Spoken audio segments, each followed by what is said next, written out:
صلى الله ربنا على النور المبين أحمد المصطفى سيدي صلى الله ربنا على النور المبين أحمد المصطفى سيدي المرسلين. Assalamualaikum warahmatullahi wabarakatuh. A'udzu billahi minasyaitonir rajim. Bismillahirrahmanirrahim. Alhamdulillahi rabbil alamin. Wassalatu wassalamu ala asyrafil anbiya'i wal mursalin wa ala alihi wa ashabihi ajma'in. ولا حول ولا قوة إلا بالله العلي العظيم ولا حول ولا قوة إلا بالله العلي العظيم ولا حول ولا قوة إلا بالله العلي العظيم أما بعد. Pertama sekali nawaitul i'tikaf fi hadzal masjid sunnatan lillahi ta'ala.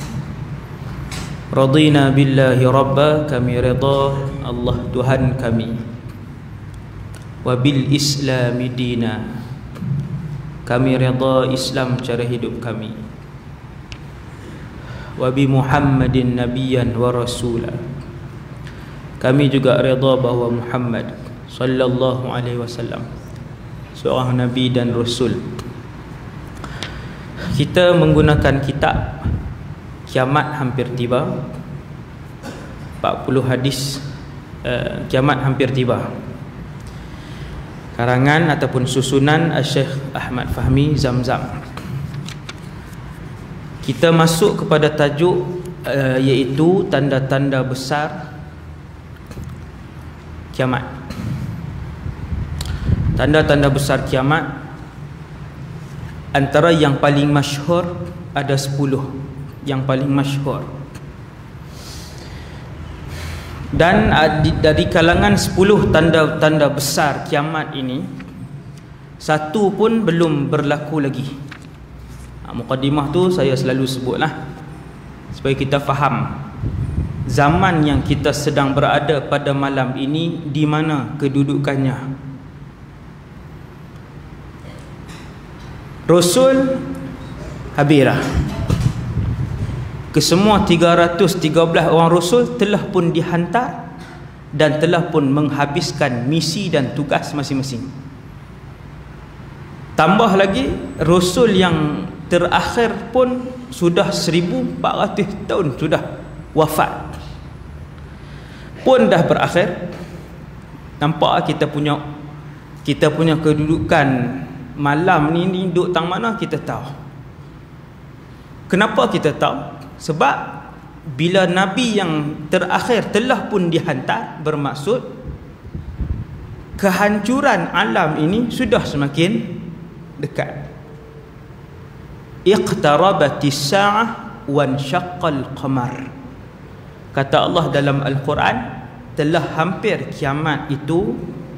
Wanshaqqal qamar, antara tanda-tanda hampirnya kiamat ialah bulan pernah terbelah dua. Kalaulah perjalanan masa dunia ini diibaratkan seperti panjangnya meja ni, bermula daripada kiri saya, maka kita sudah berada di penjuru hujung meja di sebelah kanan saya, duduk penjuru dah. Rasul pun habis dah Tuhan hantar, selesai dah, rahat terakhir pun dah 1400 tahun dah berlalu, bukan 30 tahun, bukan 236 tahun, 1400 tahun dah. Maka dengan sebab itu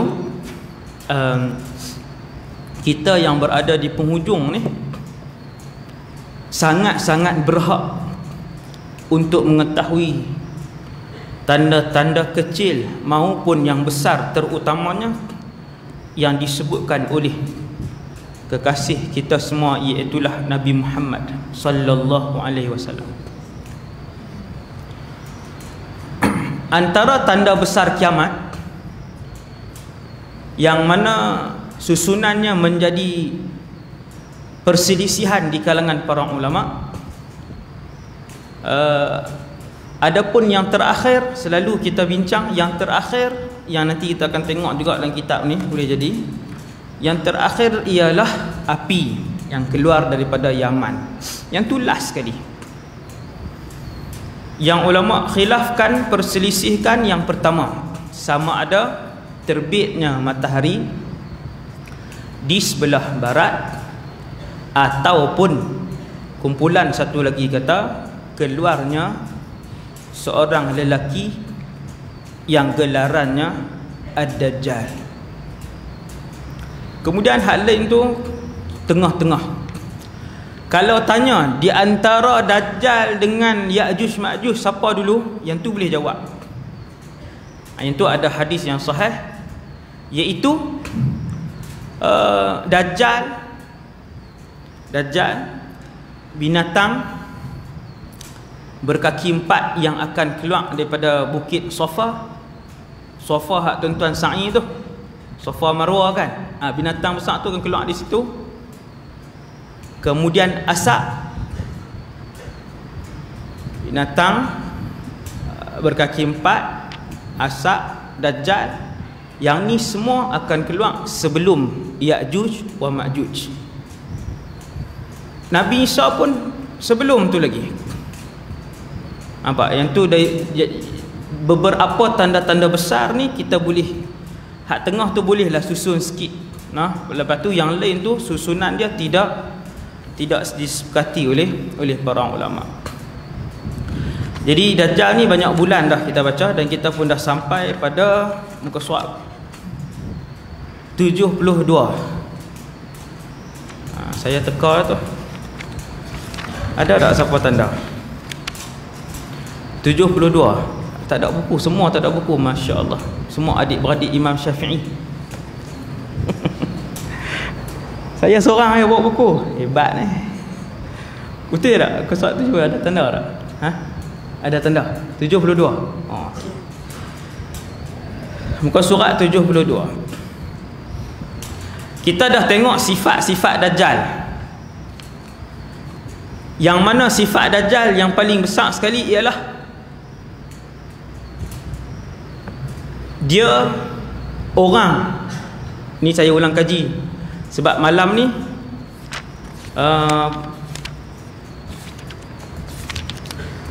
malam ni dia tak cerita dah apa nama ni, ciri-ciri tu, tapi masih lagi tentang Dajjal. Dia manusia, laki-laki, matanya buta di sebelah kanan, hanya melihat dengan yang di sebelah kiri sahaja. Kemudian Dajjal keluar pada ketika bumi ini tidak ada setitis pun air dan tidak ada sebiji pun nasi ataupun sekeping roti pun tak ada.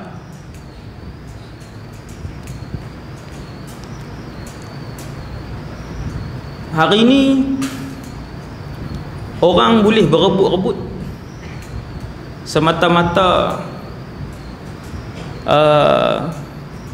untuk mendapatkan keseronokan. Kemudian kena bayar pula. Kena bayar pun tak apa, no? 1,500 tengok pertunjukan je. Konsert 1 jam setengah. Kursi paling depan sekali 1,000, 1,500, 2,000 ringgit. Hari ni punya manusia sanggup bayar. Apatah lagi bila Dajjal ni dia keluar pada satu zaman yang orang makanan pun tak ada. Dan ketika itu Dajjal keluar membawa kemewahan.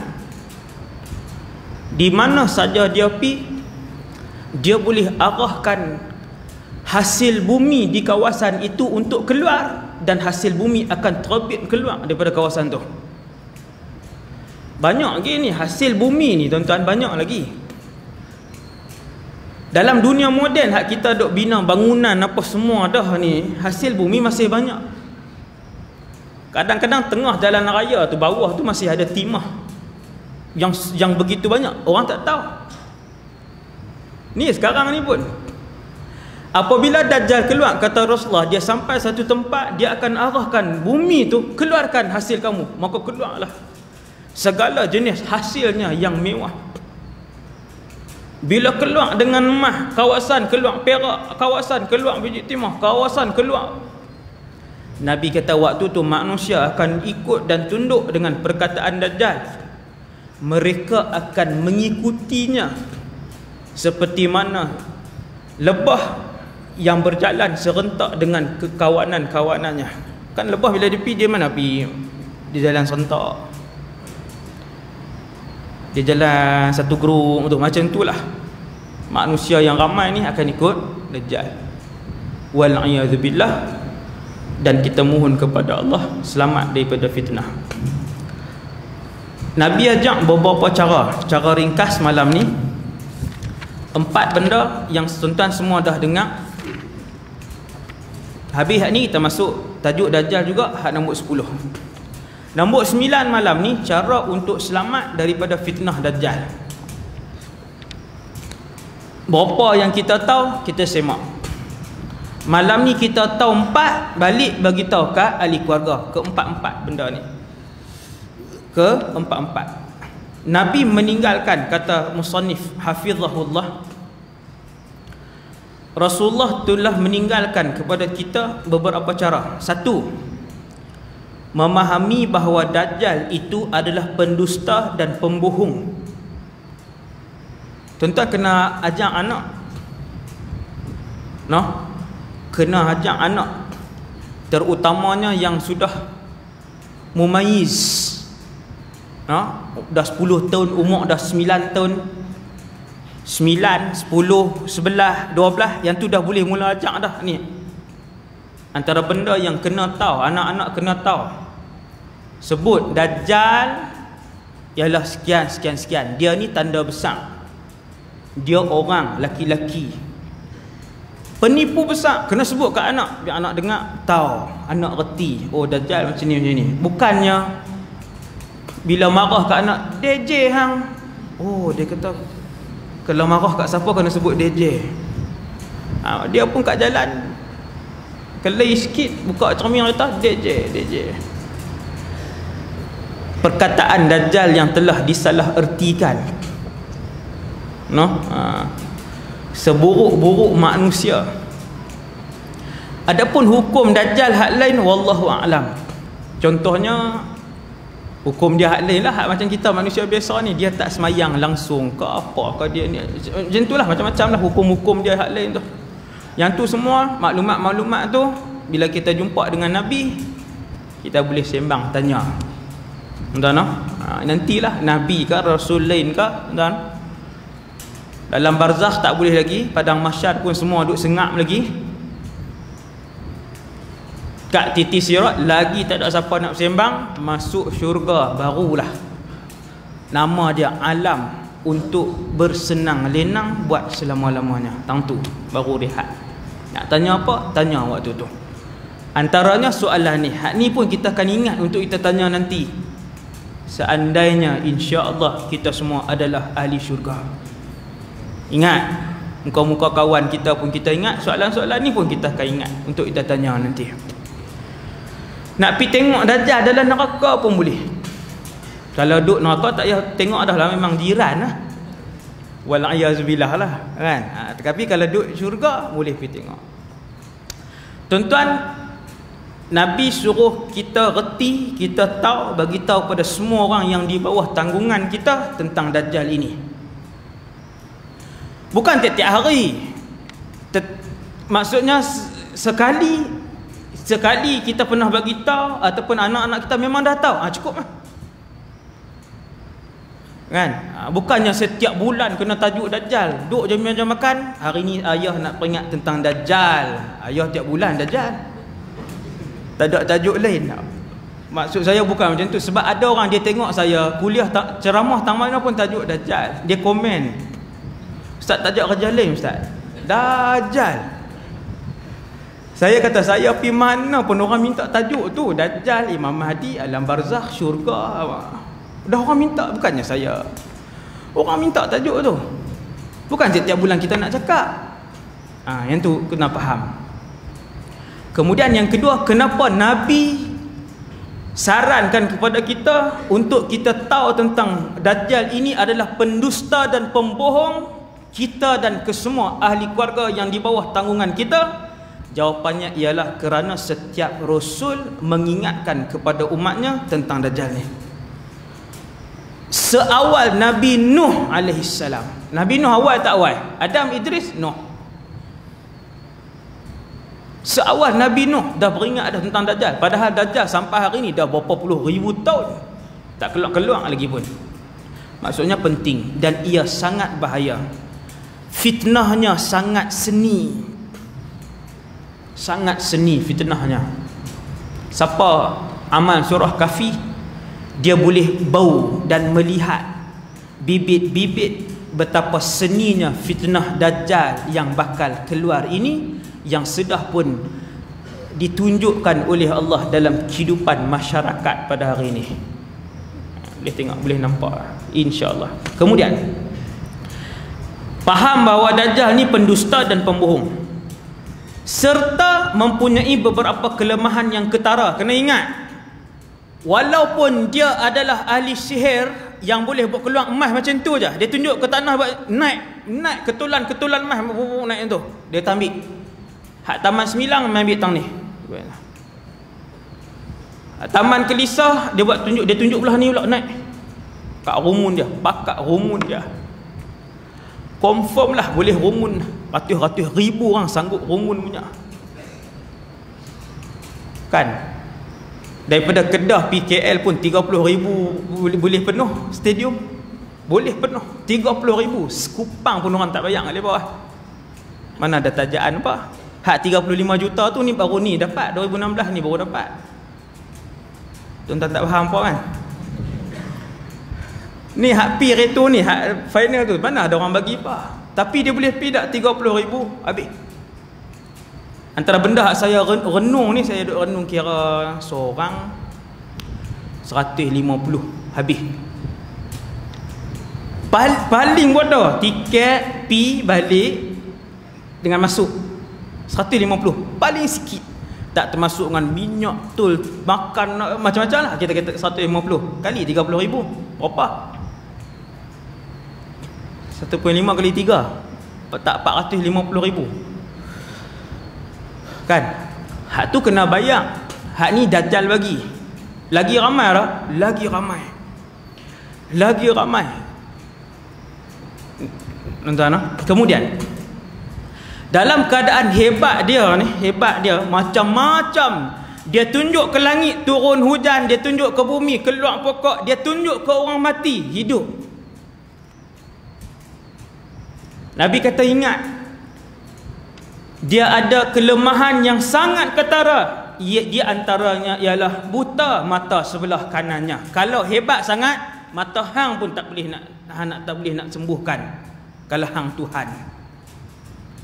Yang ni kalau siapa terserempak dengannya satu hari nanti. Tapi jangan pi cari. Nabi bagi kaedah jangan pi cari. Dan kalau dia himpunkan orang di satu-satu tempat, kita dengar kata semua orang duduk di kefah dah, mereka bawa beg, semua bubuh emas dalam beg dah, tanpa duduk sini lagi. Ya, kami duduk sini sebab Nabi tak bagi pi. Nabi kata hebat macam mana pun dia boleh keluarkan turun hujan sebagainya. Tengok mata dia, buta sebelah kanan, nampak buta tu, cacat matanya di sebelah kanan tu, kamu nampak cacat. Kalaulah terserempak, ni cadangan saya lah, kan. Kalau terserempak lah kod-kod kita waktu tu, terserempak dengan dia apa semua, dia duk mengaku dia Tuhan, kita kata sembuhkan mata kananmu, dah boleh buat cacat. Kemudian di antara cacatnya yang paling besar ialah buta mata kanannya. Seandainya dia Tuhan, sudah tentu dia dapat menghindarkan cacat celah yang jelas dapat dilihat di mukanya itu. Orang nampak tak benda ni? Orang tak nampak. Tak, cacat mata dia orang nampak lah. Cumanya orang tak macam hari ni lah manusia. Kan? Manusia yang mengagungkan manusia lain. Disebabkan dia sekian, disebabkan dia sekian, disebabkan pangkat dia, disebabkan duit ringgit dia, disebabkan kemasyhuran dia, maka manusia memuliakan dia. Padahal huduh piang. Dia pakailah aksesori berjuta-juta pun dengan pakaian hebat dia, huduh pun. Tapi ramai tak dia ikut dia? Ramai juga. Pasal apa? Pasal duit dia. Tu dia punya hak huduh dia tu. Orang jadi kelam, hak huduh tu jadi tak nampak. Tak ada tuan hari ni, lambat-lambat. Tapi sebab dia terlalu kaya, semua orang tunduk kat dia, pakai ikut dia. Walaupun sebenarnya orang lain malu dengan kecacatan dan kehodohan dia tu. Sama macam Dajjal, subhanallah. Sama macam Dajjal. Bila dia buat keluar kemewahan yang melampau-lampau, siapa ikut dia jadi mewah, jadi ada nama, jadi masyhur, semua orang sanggup ikut dia. Sanggup ikut dia. Dia ni Dajjal lah. Kemudian seandainya dia Tuhan, sudah tentu dia dapat menghindarkan cacat celah yang dapat dilihat di mukanya itu. Dajjal takut kalau ada orang yang sempat memerhatikan kekurangannya. Oleh kerana itu, bila dia selesai menfitnah orang di satu tempat, ia akan segera beredar dari situ. Dia takut ada orang meneliti keaibannya ini. Tuan nampak tak? Dia mai satu tempat, dia selesai memfitnah tempat tu. Apa maksud dia selesai memfitnah tempat tu? Dia akan himpunkan orang. Lama dah tak makan, oleh buat tu lama dah. Aku buat main makanan, aku buat main apa, semua dia buat main. Bukan makanan dan minuman saja, aku bawa kepada kalian kemewahan. Semua orang Taman Semilang Dajjal kata boleh beli kereta Ferrari. Semua orang. Mai ketua keluarga mai bawa anak. Realiti tuan-tuan, ni dia bukan waktu tu dalam alam tidur, alam mimpi. Realiti macam ni. Hak pakai kepiah, hak baru balik kuliah maghrib, hak baru isap rokok, hak baru balik kerja, hak baru apa. Mai bawa keluarga ni, pakai gendong keluarga 5-6 orang, kawan ni 3 orang, anak kau ni bawa main isteri. Dajjal nak bagi duit. Dajjal nak bagi duit bukan sikit-sikitnya. Dia kata semua orang boleh dapat juta. Mai dia panggil. Itu fitnah dia. Bila dia selesai edarkan kekayaan dan kemewahan, dia edarkan kemewahan Dajjal ni bukan ketika mana kita dalam keadaan yang memang ada duit dah apa semua ni. Nabi kata dia akan keluar ketika suasana manusia bukan kata duit, makanan setitik ayam pun tak ada. Orang lagi rumun tak tuan-tuan? Lagi rumun, terani pun kebulung dah pakai ni. Kita terani pun orang punya tunduk sujud kepada orang-orang kaya yang memang kita tahu dah bukan betul pun dia tu. Pakat ikut juga. Gaji ada dah, kerja tetap ada dah, rumah ada dah, kereta ada dah, tapi ikut rapat. Pasal apa? Pasal kawan tu masyhur. Pasal kawan tu pangkat dia cukup tinggi, pakai kawan tu sangat kaya. Suasana dia tuan-tuan. Setelah selesai dia memfitnah kawasan itu, dia akan segera meninggalkan. Kemuncak kepada fitnah dia apa tuan-tuan? Kemuncak kepada fitnah dia, dia akan tanya, nak ke? Duk ada ni, sagi aku punya pekerja buat keluar. Ketua keluarga pun mai, bini duduk sebelah, anak 4 orang di belakang. Nak? Anak, aki ajak bini hang semua mai depan, mengaku. Duduk depan aku, mengaku hang Tuhan kami. Semua anak beranak dia beratok, hang Tuhan kami. Aki ambil duit. Ambil, dah pergi balik. Dia akan segera tinggalkan tempat tu. Rosak tempat lain pula, fitnah tempat lain pula. Tuan-tuan, bila dia pergi, orang taat ke dia lagi ke ada? Orang masih akan taat. Seperti mana tuan-tuan tengok hari ni, bila orang kaya dia tabung duit satu tempat, orang akan taat kat dia walaupun setelah 3 tahun, 4 tahun. Orang taat lagi kat dia. Bukan seminggu tu je orang teringat. Orang Melayu ni kan pelekat cukup dah. Beras kampit kan pelekat 4 tahun. Macam tahu macam ni Bukan contoh, yang tu contoh aja. Kalau dia bagi 1 juta, berapa lama kita ingat? Berapa lama Melayu akan ingat kalau bagi 1 juta seorang? Lebih lama kita akan ingat dia. Lebih lama kita akan taat pada dia. Dia tak takut dah. Dajjal bila dia tinggal, dia sebab fitnah, dia kufurkan orang setempat tu, dia tinggal dalam keadaan dia tak takut. Dia kata, depa tak pi mana, hang percayalah.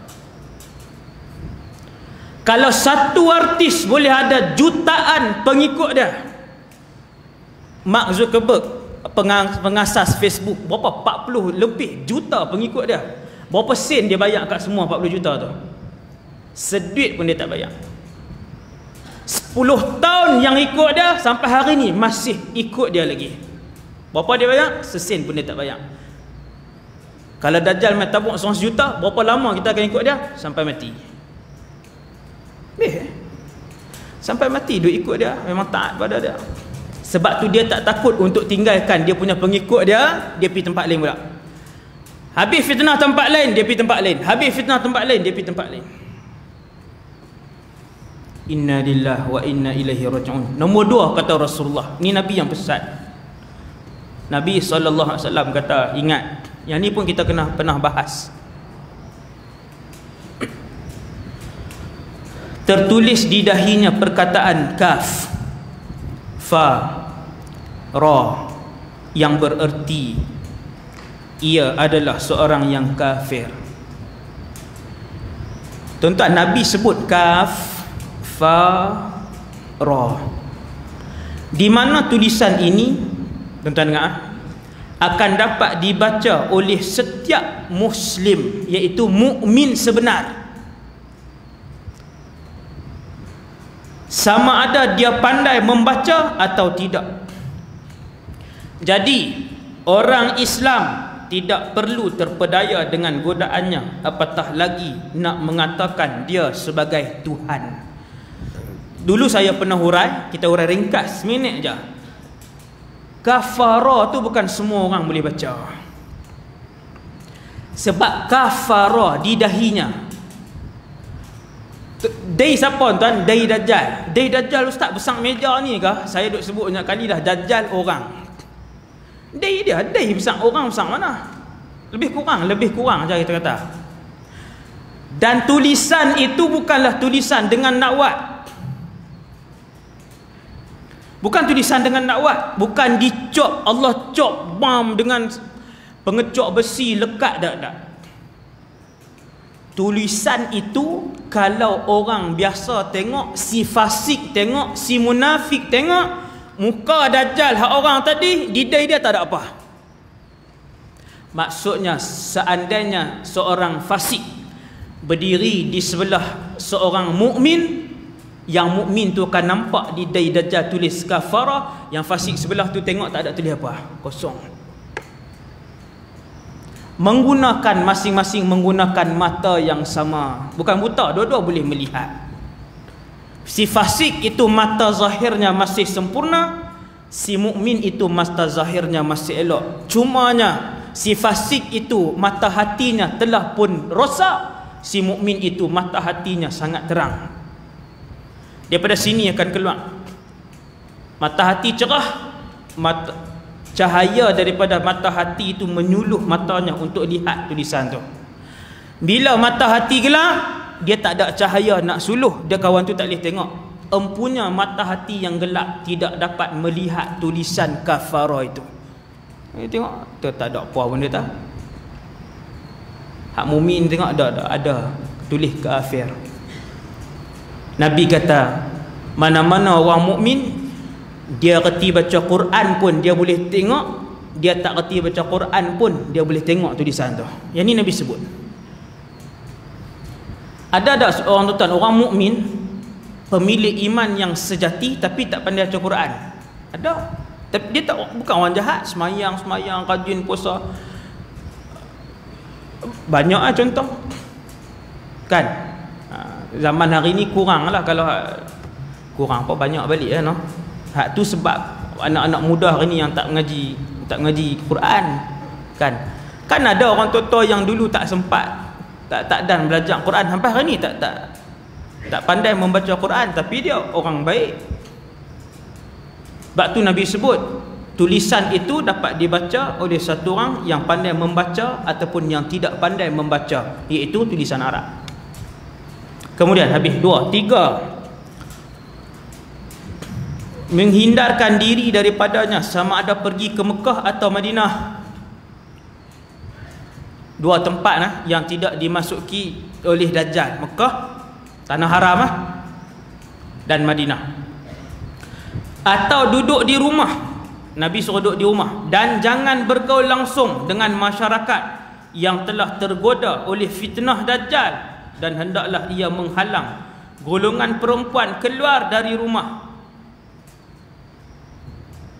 kerana kebanyakan pengikut Dajjal ini dari golongan jahil dan juga orang perempuan, seperti yang Nabi sebutkan di dalam hadis. Ingat, yang ni kita pernah baca, iaitu kita baca hadis. Dan kebanyakan yang mengikut Dajjal, kata Nabi, ialah dari golongan Arab Badui. Yang dimaksudkan Arab Badui di sini ialah orang yang jahil ilmu agama, dan golongan perempuan, sehingga seorang lelaki memujuk ibunya, anak perempuannya, ibu saudaranya, ia terpaksa mengikat mereka dengan tali supaya mereka jangan keluar menemuinya. Dia mai satu tempat, jiran kita pergi dah satu keluarga, jiran bawa balik, semua seorang sebek duduk di belakang ni, nampak mas terkeluar, balik-balik rumah, ya hampa duduk rumah lagi, kami ambil seorang sebek dah ni. Isteri kita nampak, beli gelang sebentuk pun dia duduk menyanyi dalam rumah dah. Jiran beli gelang sebentuk, kawan ni nampak selok kenuri macam tu, tak basuh tangan pun saja, selok sembang-sembang selok. Hak kawan dia duduk perhati kan, mata duduk jeling, hai besar. Balik duduk sebut kat suami dia, sepanjang setahun lagi tak beli lagi, duduk sebut gelang ni. Seutah ya gelang. Kalau berbalik sebab, maka tuan-tuan, yang paling cepat nak keluar daripada rumah, pi ke tempat Dajjal menghimpunkan orang di point dia tu, checkpoint dia di assembly point, tempat-tempat ni kan, tempat berhimpun dia tu. Maka antara golongan yang paling cepat nak pi, tak dan panggil lagi, ialah orang perempuan.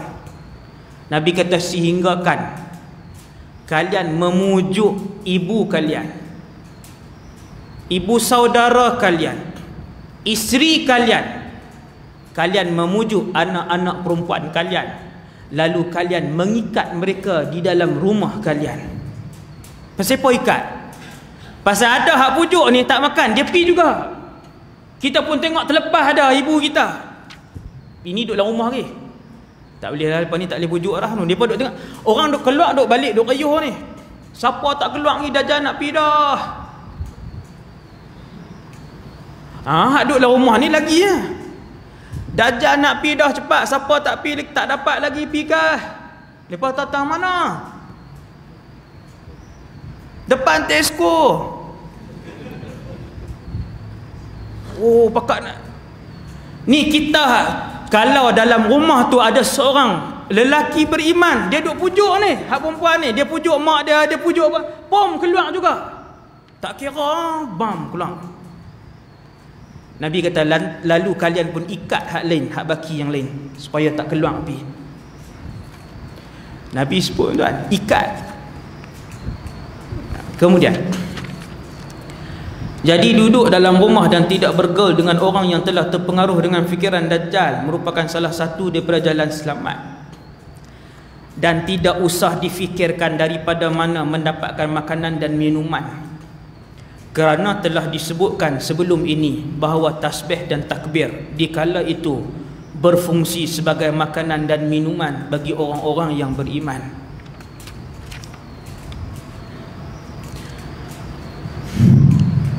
Zikir ni terutamanya selawat. Terutamanya selawat yang sangat diperlukan oleh umat akhir zaman. Lalu saya pesan, selawatlah tuan-tuan. Sampai satu tahap Allah akan tunjuk kepada kita zikir itu mengenyangkan di akhir zaman ni. Tentang duk zikir ni bukan Dajjal keluar ke. Sekali dia berkata, bukan kerak duk tengok Ustaz Wadi pi Mat'am Arabi ke? Kata zikir mengenyangkan. Bukan tiap-tiap hari tak makan. Entah no. Ada saat dan ketikanya. No? Tuan banyakkan zikir tu, tuan Allah akan tunjuk dia jadi tak nampak sangat. Yang tu sebagai latihan untuk sampai ke zaman ni. Hak zaman memang tak ada makanan lah, bukan main-main punya. Berapa hari? 40 hari. 40 hari sama macam lah ni ke? Dah. Lebih kurang 400 hari. 40 hari Dajjal keluar tu lebih kurang 400 hari. Lama tak ada makanan. Nombor 4 yang Nabi ajak, membaca 10 ayat pertama dari surah Al-Kahfi seperti yang disebutkan dalam hadis yang sahih riwayat Imam Muslim. Ada hadis bagi tahu 10 ayat pertama hadis sahih, dan ada hadis bagi tahu 10 ayat yang kedua juga hadis sahih. Nak baca mana Ustaz? Baca dua-dua. Amalkan kedua-duanya. Amalkan kedua-duanya. Selain daripada kerana Allah, ikhlas kerana Allah. Yang keduanya sebab ia sunnah Rasulullah sallallahu alaihi wasallam. Dan yang ketiganya, tuan-tuan yang dirahmati Allah sekalian, buat dua-dua ni. Buat dua-dua ni. Pasal apa buat? Buat dulu 40 hari, lepas tu mai habaq kat saya apa yang Allah rasakan kepada tuan-tuan.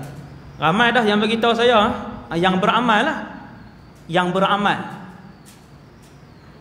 Kita alhamdulillah lah, no? Hak mana beramal tu kita dah rasa kan apa yang Allah bagi sebagai senjata akhir zaman ni bila kita amal apa yang Nabi sebut ni. Cuma jangan larilah niat tu, tuan-tuan, no? Kita buat andai selepas Dajjal dibunuh oleh Nabi Isa alaihissalam, kita hidup lagi. Nak tinggal ke surah ni? Tak. Sebab kita beramal kerana Allah. Kita beramal sebab ikut sunnah Rasulullah. Tuan-tuan, selepas Dajjal dibunuh oleh Nabi Isa, kita ada lagi orang Islam. Ada lagi orang Islam. Ni nak amal ke tak? Masih teruskan beramal. Sebab tu kita sebut niat awal tu, niat asal untuk kita beramal dengan surah Al-Kahfi ni. Cumanya bila beramal waktu dia ni, tuan, waktu akhir zaman ni, bila beramal ni dia nampak dia punya fungsi tu. Allahu Akbar. Tak boleh nak cerita lah. Pakat buat. Itu main bagi tahu kat saya. Rugi besar lah. Saya sebut lah. Rugi besar orang yang tak beramal ni. Bukan dia sajalah, semua sunnah Nabi lain, termasuk hak ni salah satu. Kemudian muka surat 80. Dajjal cuba masuk Madinah, satu, dan peristiwa seorang lelaki mukmin yang kuat menentangnya. Bulan lepas kami pi umrah dengan tim zon kuliah. Bismillah.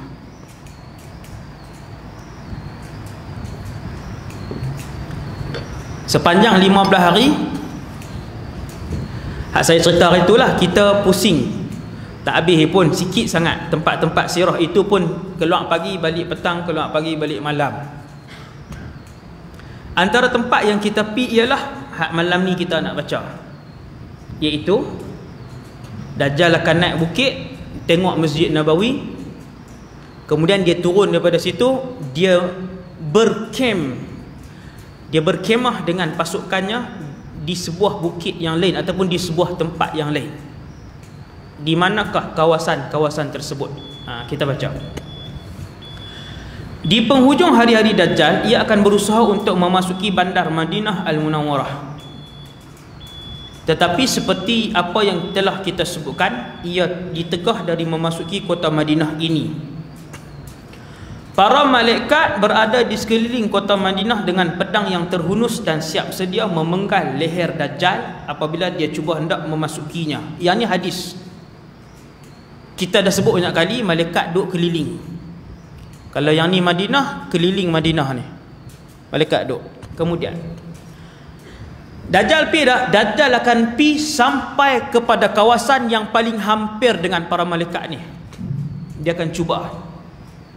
Dia akan pi sampailah betul-betul nampak malaikat yang memegang senjata. Wallahu a'lam, adakah malaikat ni waktu tu dengan rupa parah dia yang sebenar ataupun dengan rupa paras kesemuanya manusia tetapi memegang senjata. Yang tu tak ada perbahasan. Wallahu a'lam.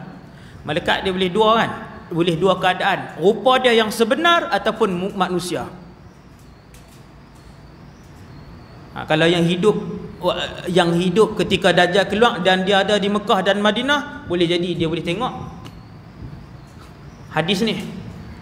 Kalau dia hari ni orang yang belajar pasal hadis ni, kemudian Dajjal keluar dan dia duduk dalam Madinah, waktu tu dia akan tengok yang Nabi sebut kata malaikat duduk keliling Madinah tu rupa parah yang asal ke rupa parah orang.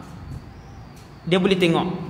Kemudian akhirnya Dajjal akan hanya mampu tinggal di luar bandar Madinah, di kawasan yang berbatu merah. Sebahagian kawasan di Mekah, Madinah dan di Badr, Taif apa semua ni, sebahagian kawasan masih seperti 1400 tahun yang lalu. Macam tu juga. Enggak no?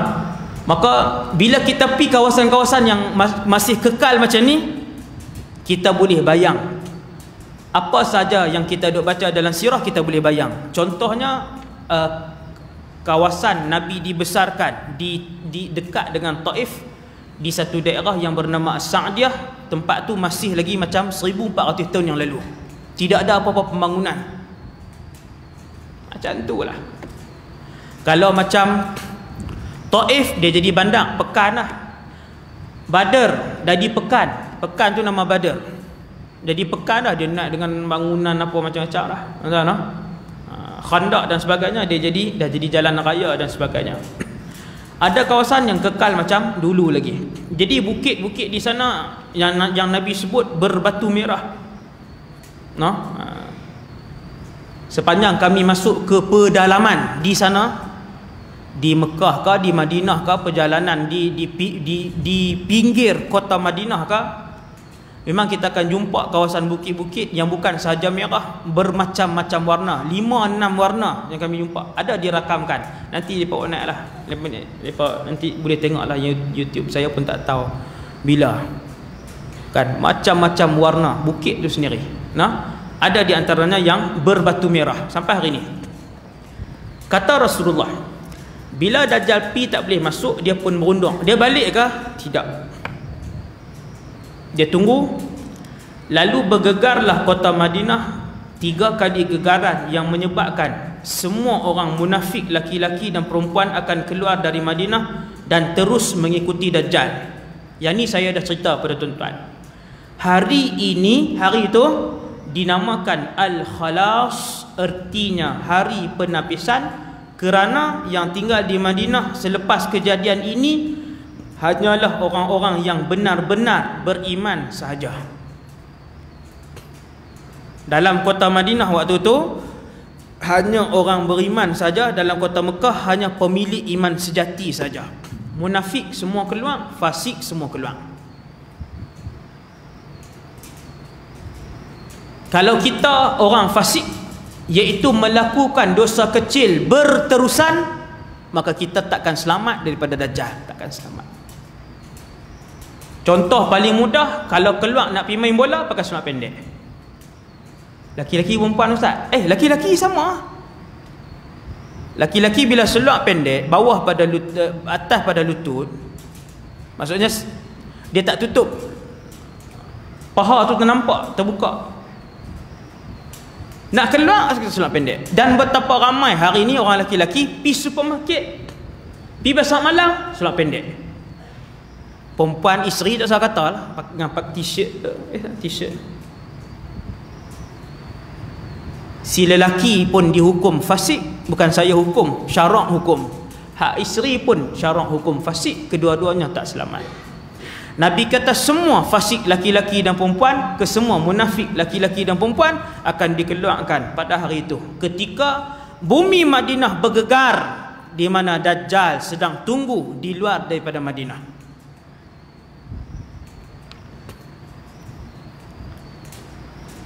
Dia akan naik Bukit Uhud. Siapa pernah pergi umrah, kawasan syuhada Uhud tu adalah dalam video tu ada. Saya pun tak tahu, lambat lagi saya rasa lepas nak upload dalam YouTube kan. Kawasan syuhada Uhud yang tuan-tuan tengok hari ni berpagang kan, yang tu bukan perkuburan asal. Kotak tisu ni kawasan perkuburan Uhud yang hari ni yang tuan-tuan tengok yang dalam pagang tu. Sebelah sini ni, kalau di sini Bukit Pemanah duduk tang ni.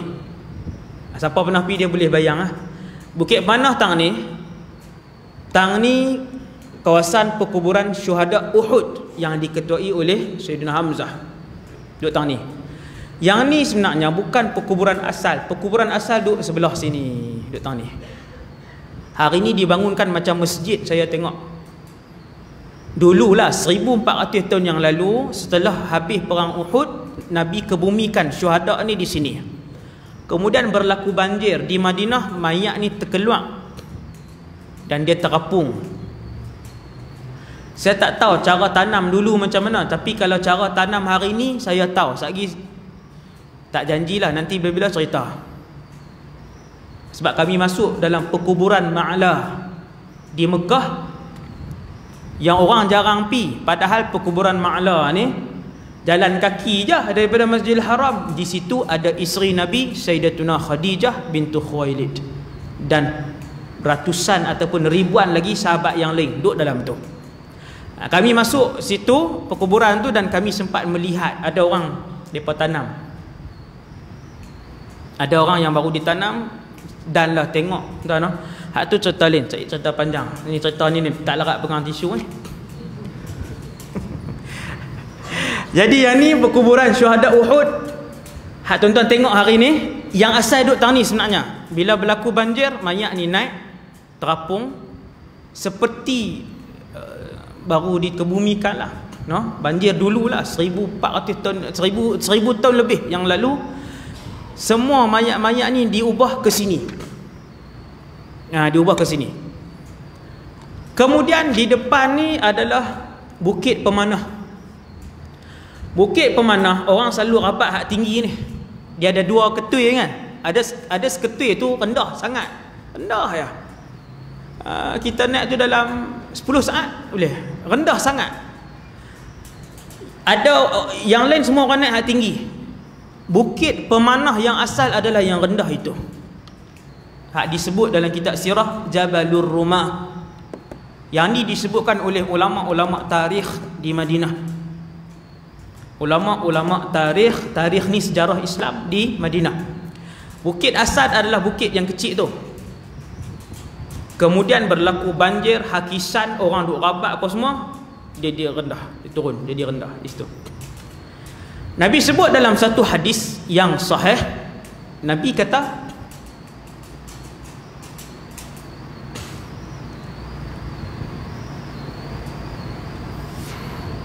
bahwasanya berdiri membelakangkan Uhud dan juga bersetentang dengan Masjid An-Nabawi. Hadis tu saya lupa pula hadis tu. Jadi saya pun cari kedudukan tu berdasarkan hadis tu, membelakangkan Uhud dan berdepan dengan Masjid Nabawi. Saya jumpa tempat dia, iaitu kita berdiri atas bukit hak kecil tak saat ni, hak Bukit Pemanah yang asal, bukan hak tinggi tu. Hak tu bukan yang asal bawah tu, tapi dia terhakis. Kita berdiri yang tu, tuan-tuan belakangkan Uhud. Uhud duduk tang mana? Yang ni perkuburan Uhud. Depan ni Bukit Pemanah yang rendah dah tu.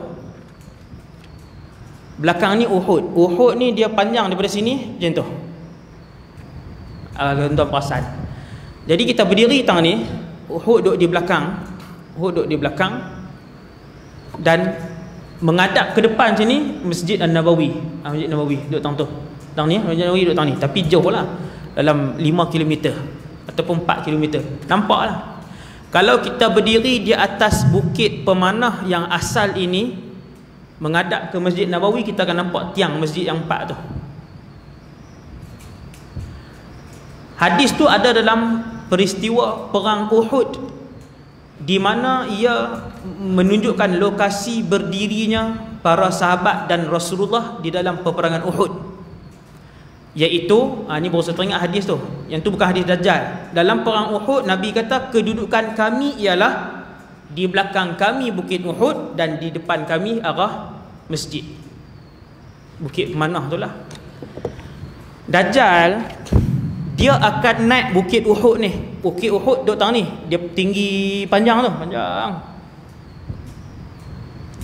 Nabi sebut dalam hadis sahih tu, fayas'adu Uhudan, maka Dajjal akan memanjat Uhud. Bukit Uhud tinggi kan? Dia akan panjat. Kemudian kata Rasulullah, dia akan melihat masjid. Memang Uhud kalau kita naik, dia menghadap masjid, nampak masjid.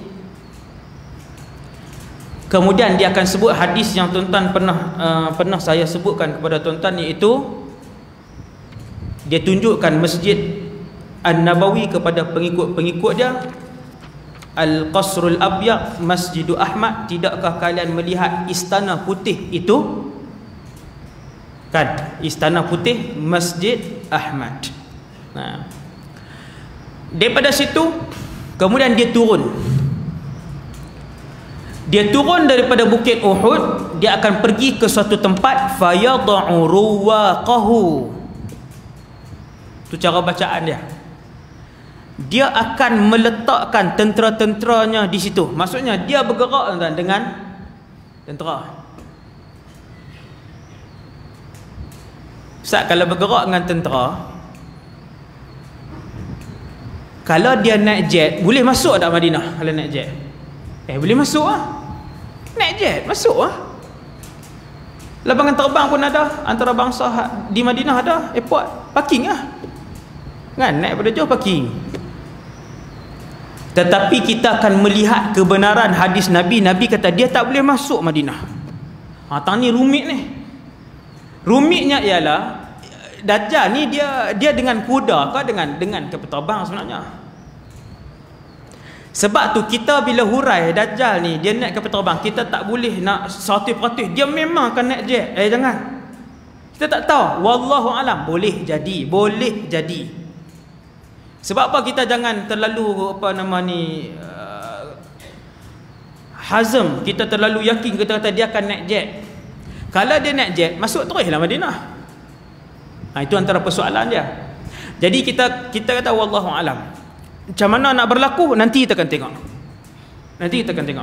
Okey, kemudian dia pun turun daripada Uhud, dia pergi ke satu tempat yang disebutkan dalam hadis.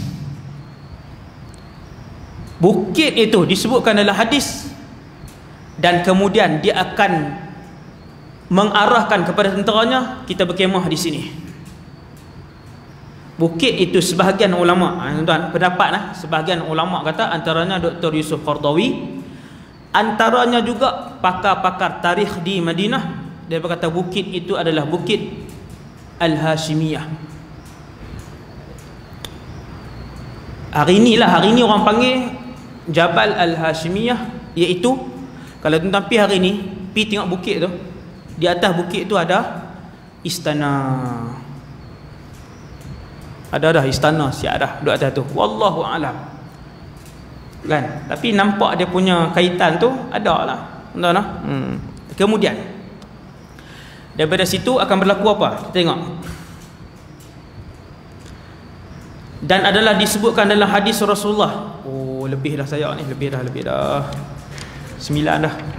Tak tengok jam, silap tu. Okey, kita baca laju.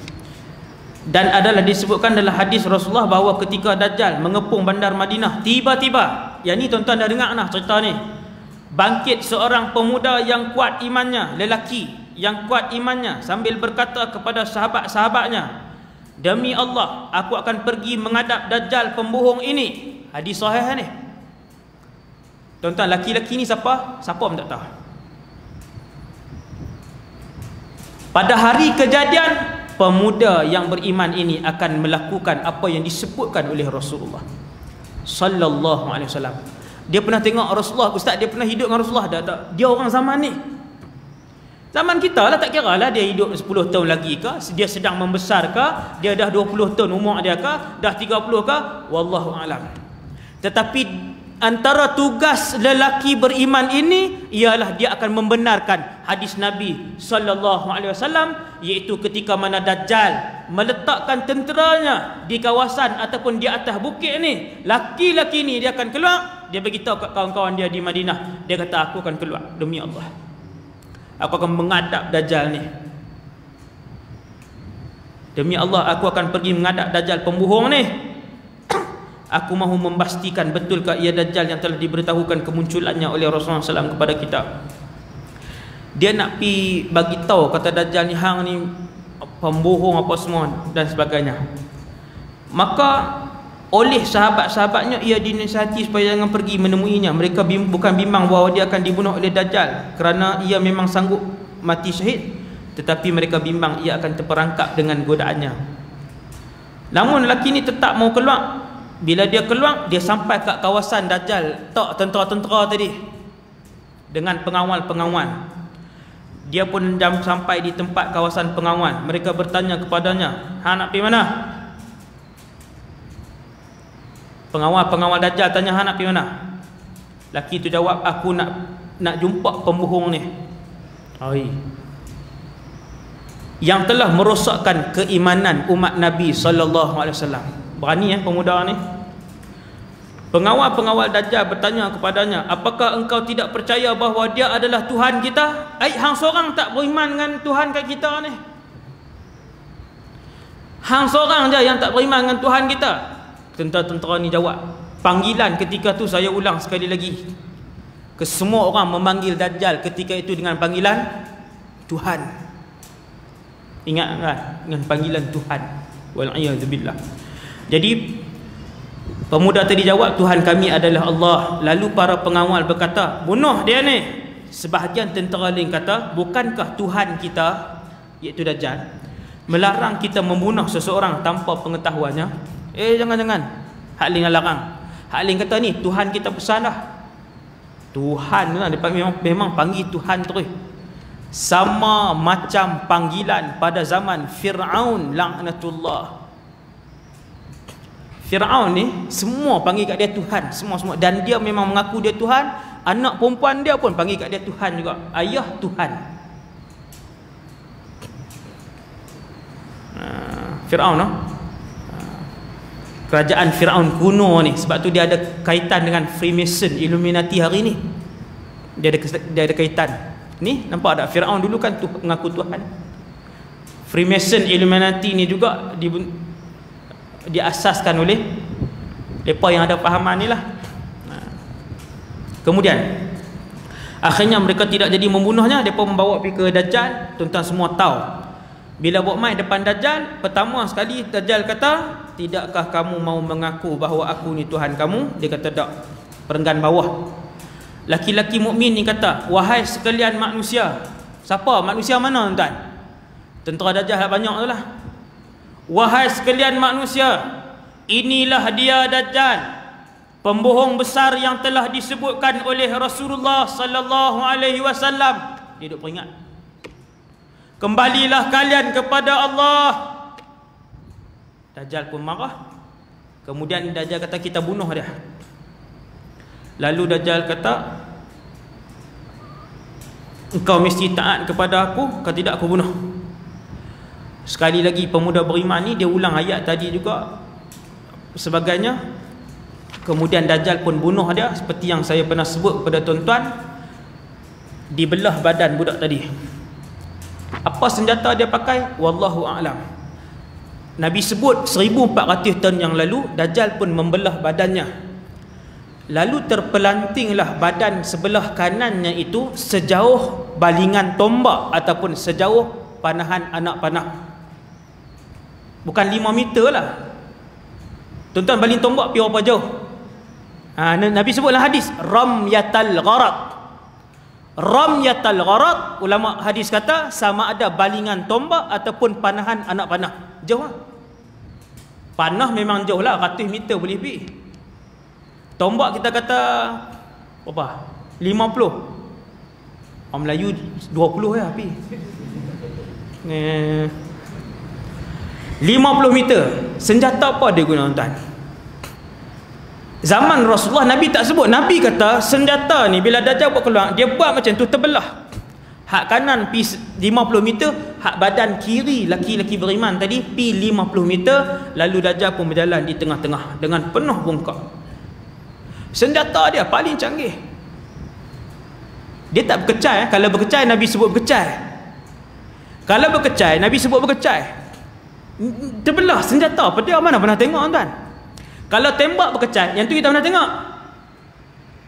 Tak corong apa nama ni, meriam tu, pom, berkecai, hancur. Tetapi senjata hak Nabi sebut ni lain. Dia belah terpelanting. Zaman lalu ni tak ada senjata tu. Kalau pedang tajam pun belah, dia terbalik macam tu. Semeter belah ni, semeter belah ni. Nampak senjata. Maksudnya senjata tu hak Dajjal guna. Kemudian Dajjal pun lalu. Bila lalu, Dajjal tanya, kalau aku boleh hidupkan dia balik macam mana? Tanya kat ni, bukan kat tuan lah, tentera. Tanya kat tentera kan? Tanya kat tentera dia, dia kata kalau hang boleh buat, hang memang Tuhan yang hebat lah. Dia kata kum yang tuan tu. Tali pinggang kuning pun tak guna, merah pun tak guna, hitam pun tak guna. Qum je. Jampi dia, satu kataan dia. Qum. Nabi kata, hak kanan, hak kiri, mai bercantum.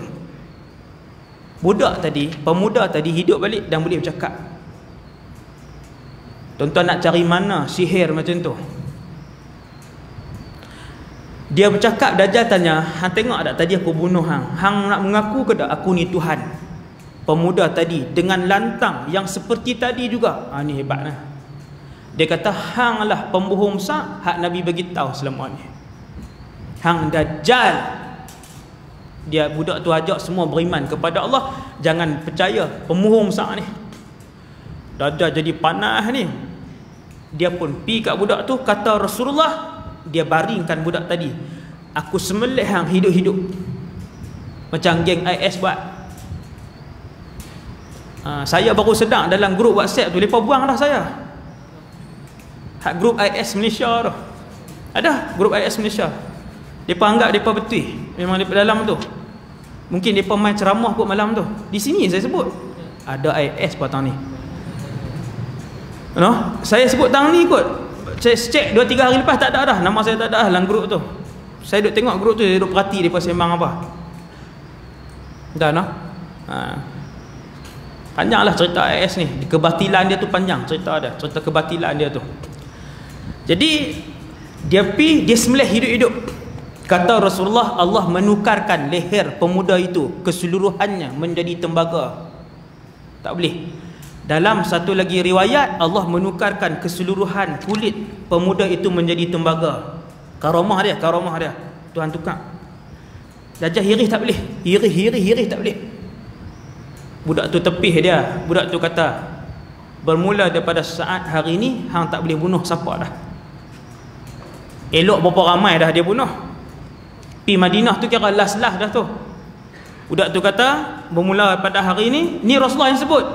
Pemuda beriman itu akan sebut kepada Dajjal, bermula daripada saat ini, kamu tidak akan boleh bunuh orang lain lagi selepas aku.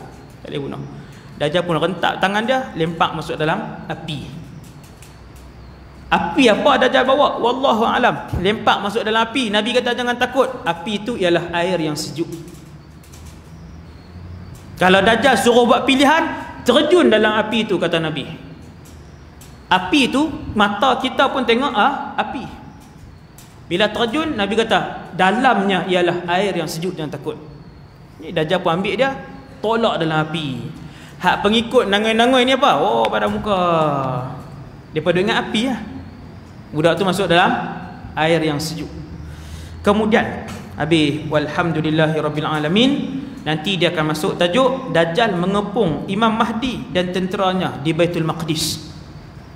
Maksudnya sezaman Dajjal, Imam Mahdi, Nabi Isa. Seronok hidup dengan Nabi Isa, seronok hidup dengan Imam Mahdi. Lepaskah ujian kita dengan Dajjal? Yang tu yang tak seronok tu. Jadi nanti kita akan tengok apa dia akan buat. Adakah Imam Mahdi menentang Dajjal dan sebagainya, berperang, dan apakah yang akan berlaku setelah itu, semuanya dalam kuliah yang akan datang insya-Allah taala. Sekadar tu dulu, aku qali hadza astaghfirullahal azim li wa lakum. Aqulu qali hadza wa astaghfirullahal azim li wa li sairil muslimin wal muslimat. Dan kita tutup dengan tasbih kafarah dan suratul asr. Subhanakallahumma wa bihamdika asyhadu an la ilaha illa anta